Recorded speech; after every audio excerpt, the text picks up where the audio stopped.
વડોદરામાં ટર્પેન્ટાઇન વેચતા સસ્તા અનાજના દુકાનદારનું લાયસન્સ રદ કરવામાં આવ્યું છે। અકોટા વિસ્તારમાં સસ્તા અનાજની દુકાનમાં વેચાતું હતું ટર્પેન્ટાઇન। પુરવઠા વિભાગે 2 મહિના માટે લાયસન્સ સસ્પેન્ડ કર્યું છે। દુકાનદાર ટર્પેન્ટાઇનનો જથ્થો ક્યાંથી લાવ્યો હતો તેની તપાસ કરવામાં આવશે।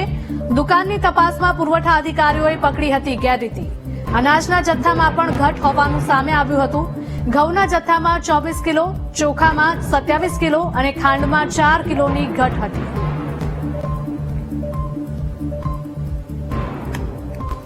વડોદરાની આ ઘટના છે। વડોદરામાં ટર્પેન્ટાઇન વેચતા સસ્તા અનાજના દુકાનદારનું લાયસન્સ રદ કરવામાં આવ્યું છે।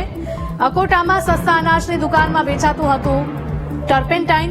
પુરવઠા વિભાગે 2 મહિના માટે લાયસન્સ સસ્પેન્ડ કર્યું છે। દુકાનદાર ટર્પેન્ટાઇનનો જથ્થો ક્યાંથી લાવ્યો હતો તેની તપાસ કરવામાં આવશે। દુકાનની તપાસમાં પુરવઠા અધિકારીઓએ ગેરરીતિ પકડી હતી। અનાજના જથ્થામાં પણ ઘટ હોવાનું સામે આવ્યું હતું। તો ઘઉંના જથ્થામાં 24 કિલો, ચોખામાં 27 કિલો અને ખાંડમાં 4 કિલોની ઘટ હતી। સંવાદદાતા માનુ જોડાયા છે। માનુ, જણાવશો, વડોદરાની આ ઘટના છે। ટર્પેન્ટાઇન વેચતા સસ્તા અનાજની દુકાનના દુકાનદારનું લાયસન્સ આખરે 2 મહિના માટે રદ કરી લેવાયું છે।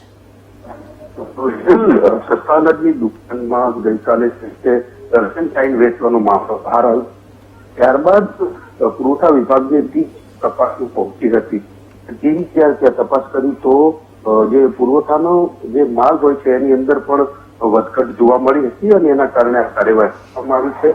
સમગ્ર મામલે ગઈકાલે પુરવઠા નિરીક્ષકો સ્થળ પર પહોંચ્યા હતા।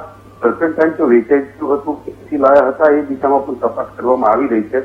પરંતુ દુકાનમાંથી જે લાઈવ સ્ટોકની તપાસ કરતા ઘઉંના જથ્થામાં 24 કિલો, ચોખામાં 27 કિલો અને ખાંડ 4 કિલોની ઘટ જોવા મળી હતી। જ્યારે 270 કિલો મીઠાનો જથ્થો છે વધમાં જોવા મળ્યો હતો। એટલે લોકોને ક્યાંક અનાજ પહોંચાડ્યું નથી અને ગેરરીતિ પણ થઈ છે। એના કારણે જ જે પુરવઠા અધિકારી છે ગીતાબેન દેસાઈ દ્વારા આ દુકાનનું લાયસન્સ 60 દિવસ માટે સસ્પેન્ડ કરવામાં આવ્યું છે અને કાર્યવાહી શરૂ કરવામાં આવી રહી છે। જી માનુ, આભાર।